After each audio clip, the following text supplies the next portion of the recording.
Skyrybos netraumuoja vaikų. Vaikus traumuoja konfliktai. Ir nesvarbu, ar tie konfliktai būtų santuokos metu, skyrybų proceso metu, ar po skyrybų. Skyrybos netraumuoja vaikų. Vaikus traumuoja konfliktuojantis tėvai.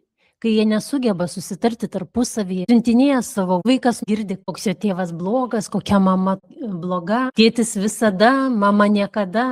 Kai vaikas jaučiasi, kad turi pasirinkti pusę, tada traumuojamas vaikas. Vaikas pradeda galvoti, gal čia dėl manęs, gal čia aš kaltas. Prisima atsakomybę, jeigu nesutarpininkausiu, tėvai nesusitars ir aš niekada galbūt nepamatysiu kito tėčio ar mamos. Jeigu būsiu geras arba gera, tai tėvai pagaliau nustos pyktis. Skyrybos yra suaugusių sprendimas.